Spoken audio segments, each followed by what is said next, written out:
na na-impyerno gato, di ba? Simple naman siya, maski bata, kaintindi man stay. Oo, natodol tayo na impyerno, mga durong kabe sa mga gayon. Sabiya sila el verdad, pero hindi pa sila tabibipirme na grasya del Diyos. At take for granted lang sila. Kasi tabla yung manyana habit, manyana yung kambya. Kaya may paabla kumigol doktor last 2 minutes. Among si kanatol grabe problema. Ha? Pero hindi ba yan imposible? Yung mga santo gani, Santa Barbara, yung pwede mga gani sila alcanza el cielo. Basta koopera lang kita ng grasya del Diyos, nung makita si usik-usik, nung makita man take for granted ba? El Misa, debe asisubi ka natin one step higher towards heaven. Ha? Un escalon, uno-uno lang every day. Hindi man siya pasil, hindi man siya overnight solution. It's a struggle until your last breath. Kaya taligan ang demonyo, aquí safe kita ha, adentro del casa del Diyos. Pero si salihan tamin, tutanyaman tamin ng demonyo. Di kurehan tamin si contigo, destroza. El gracia ya dali contigo al Diyos. So ara, otro parable ya tamin. Ha? Si el last week parable ta enseña ka naton to be wise. Ara tamin, amuya tamin habla si Lord, be wise tamin. Que dario con ustedes mga talents, llega a ustedes blessing. Mucho ustedes regalo y recibir conmigo. Úsase buenamente, not only to profit you, but also others. Umalin kami sa receive kita grasya, kapag hindi kita share, di ba? Ikaw lang si komida na mesa, si pleno de compassion, akorda man na to bisinos. Hindi man to akorda dito yung lang personal, di ba? Amo tayo sa El Salvacion. Takito na misa, dito yung anak nuay. Quiere decir, eto lang pagkiri salva? No. Ese regalo del fe, del inspirasyon, man-share to sa later on kung dito yung anak sinuay aki. Kay no kere man ka to, eto lang ito na cielo. Dito yung anak, hindi. That's what I mean, di ba? After the Mass, you need to share the faith you have received from God. Contamina el amor del Dios na otro gente para el gracia, hindi lang krisi na dito yung corazon, pero krisi tamele na dito yung mga bisinos. Kaya mo sa purpose, you have to win souls for Christ. So next Sunday, which is the 34th Sunday, no, amutamin, tang kwento man natin mga last things in life, we have to be prudent and wise. Kaya el muerte, taliga lang. No may kita espera el fin del mundo, el second coming of Christ. Mira lang kita kada dia, el último resuello tarabenta ni aton. Sabi nga ni kita kinel next aki. Ken ba? Pwede ba habla? Oy, pwede joven, pwede igulang na. Nuway kat escogido el muerte, mga igsoon.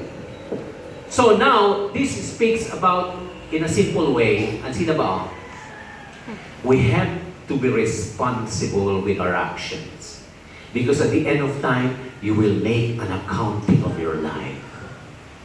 Period. Amo akel. So talking about responsibility of actions and accountability, si Bishop Leo Dalmau, el di aton obispo, yan issue ya gayon este circular letter kay amo este ko sa tapa sa ara, especialmente aquí na Pilipinas, ese organisasyon del mga padre, married civilly, chile mga anak, chile mga muher, pero tani sa ara on their own. Ha? So aquí ka naton na basilan si Father Oyao Alfredo. ¿Conoce ustedes con él? Si manager del banco, del Baselco antes, Padre Sele, Yasale, Tabarara, kay may responsibilidad ng mga anak, kaya hindi pa kapadre. Pati si Hermenegildo Cabangon, sila di lang mga muher, mga nurses. Si El Padre gali, hindi far-sighted, near-sighted, hindi, nurse-sighted. So ara ko sa pasa, they confuse people, kasi sila skandalo, kay taabla sila di ilang misa, Puede. Si quieren ustedes atender, recibir comunión, puede. Now, listen to this. Este circular letter para con todo padre, religious and faithful of the prelature. This is about Father Alfredo Oyao's automatic suspension. And the Old Catholic Church. Este Old Catholic Church, amo esa organisasyon del mga padre na Pilipinas na tiene a mujer, tiene mga anak. Kabarta ase misa, maskin donde. Okay. Na mucho mga followers di aton, kasigi con esos. So aquí tiene tang consent con ese mga padre. Now, sabi ustedes, porque grande kamali that este, it's a sin. Number one, El Santo Papa di aton, ¿cuánto Santo Papa ya tiene kita? 200? ¿Cuánto ya si St. Francis Santo Papa del Catholic Church? Principia con St. Peter.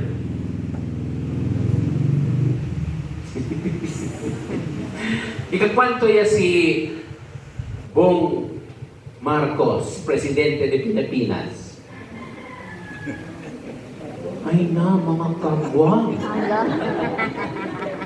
Ha? Anyway, 274 something, okay? El Santo Papa. Now, kompleto si successors ni Christ on earth. Ya prinsipya con Pedro hasta ara, out of disciplinary action. Ya sige kita el ejemplo del unong mga disipulo ni Cristo, si John the Beloved. Aquel ba at the foot of the cross? Kay todo yung mga disipulo, ya abandona, ya traisiona, ya betray kung Jesus. Uno lang el hindi kasaw. John the Beloved, at the foot of the cross, donde habla si Jesus, John, this is your mother, mother, this is your son. Si John the Beloved, uno del 12 apóstoles, can represent you and me at the foot of the cross. Ya entrega si Jesus si Mama Mary con Father Bambod. Ya habla conmigo, Bambod, dito yung tenana. Mama Mary, dito yung anak si Father Bambod también. Hindi lang iyo. Ansina si ha? Okay. Out of that, ya sa el church, el disciplinary action, mas bueno kaha na el padre hindi kasaw. So, hasta ara, nuay kayo, todo mga padre katoliko, yakasayan hapa aliyo, nuay muher, nuay anak. Naarati naman mga padre, hindi tapo di agwanta. Porque ba hindi tapo di agwanta? Ha? Yung gani, 32 anyo yung pagkapadre. Garantiza yo con ustedes, beerhead gacho. Malunggay lang. Alubati lang. Monggo-monggo lang. Taputi man. Ha? Naara, abla Santo Papa, may paganyo dali dispensation ko ng mga married priest, Catholic. Abla po niya kamupira. Nuhay pa sin. Naya si mga father araon, pwede agwanta, di ilayata as a decision. So yung organize sila, kalama sa Old Catholic Church, schismatic group. Uno yali, si Father Oyao, pati si Hermenegildo Cabangon. So onda-ondi asuta si Aramisa, sekreto-sekreto lang. Ha? Sa kahente. So tan confused el mga hente.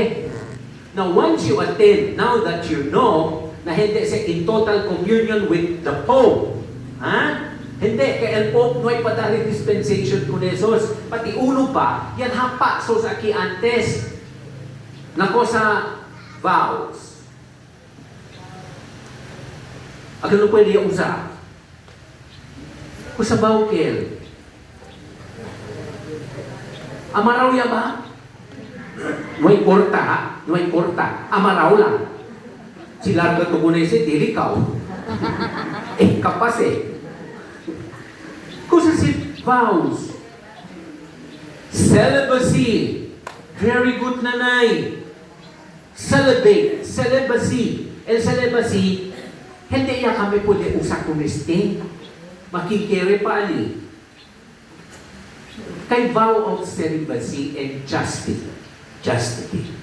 Ha? Sagrado man esibaw. Igual ang tanin si kon mamanitable, you have the obedience of being chaste, you know, na bibitun na silang muher uno. Kasi sila ito otro adultery. Si igual kami kanamon, siya naman kami, na adultery man tamin siya, kaya promise kami for better or for worse tamin, until death do us part. See? So amo si, el obispo tablakan natin, his ministerial functions is suspended. And dali po na as in misa, we confession, dali ka sa whatever. So bien delicado el cosa ara taas esos mga gente. Kita man confused sila kung mga Catholics, faithful Catholics. Ha?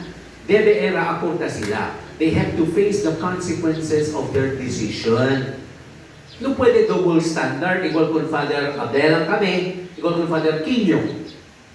Si Father Quino, tiene mujer, tiene 3 anak. Na pwede ba 5 padre at the same time tali-ele junto con yung mujer? Pwede ba siya? Na kasi pwede yan siya, yung at una-una. Kaya at siyo. Hindi may bahala ako niyo, kay Hoben, kay Biha, basta. Ay, Diyos mio! Basta onde el pensamiento Diyos de esos ba? Ha? If they are wise and prudent, dapat magkonsensya namin sila. Di ba? Oh.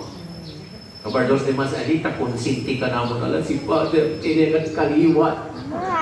Uy, hindi.